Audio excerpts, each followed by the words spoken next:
16مین کمیسیون مشترک همکاری‌های اقتصادی ایران و تاجیکستان در دوشنبه پایتخت تاجیکستان آغاز به کار کرد. توافقات این کمیسیون از سوی وزیر نیروی کشورمان و وزیر انرژی و ذخایر آبی تاجیکستان به عنوان رؤسای کمیسیون امضا خواهد شد.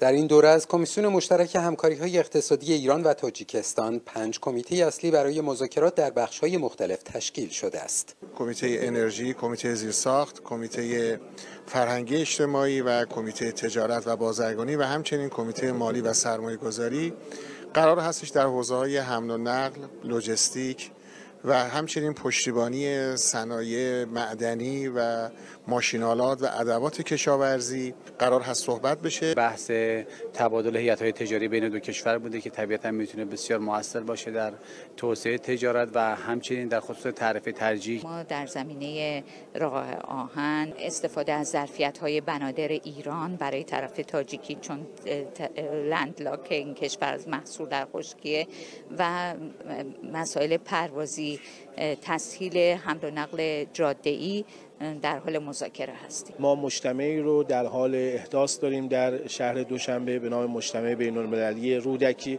امیدواریم که در این نشست بتونیم مراحل بعدی رو و شرایط طرفینی رو مورد بررسی قرار بدیم و به نتیجه لازم برسیم. همچنین در نخستین روز برگزاری کمیته‌های تخصصی 16مین اجلاس کمیسیون مشترک همکاری‌های اقتصادی ایران و تاجیکستان نمایشگاهی با حضور حدود 30 شرکت ایرانی در شهر دوشنبه پایتخت تاجیکستان با عنوان ایران ساخت برپا شده است. بسیاری از اسنادی که تا الان امضا شده و وارد اجرا شده در حوزه بخش اقتصادی است. تو پروژه نیروگاه آبی سنگ توده تامین ترانسفورماتورها رو به عهده داشتیم که ترانسفورماتور تحویل شده و نیروگاه راه اندازی هم شد. کالای ما به جهت استانداردهای اجباری و تشویقی و وزارت بهداشت درمان از کشور از جایگاه ویژه‌ای برخورده در مقایسه با کالاهایی که در این فروشگاه ما مشاهده کردیم.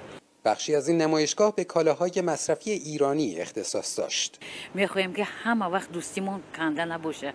بهترین محصولات خوب بهترین به تاجیکستان و بسیارتر شود. از چه موادی یا از وسایل ایرانی بیشتر استفاده می‌کنید؟ از وسایل اینمین اتریات استفاده می‌برم. پنیرای ایرانی خیلی خوب. 16مین اجلاس کمیسیون مشترک اقتصادی ایران و تاجیکستان روز پنجشنبه آینده در مراسمی با حضور وزرای نیرو و انرژی دو کشور با امضای اسنادی به کار خود پایان می‌دهد. محمد مهاجری، خبرگزاری صدا و سیما.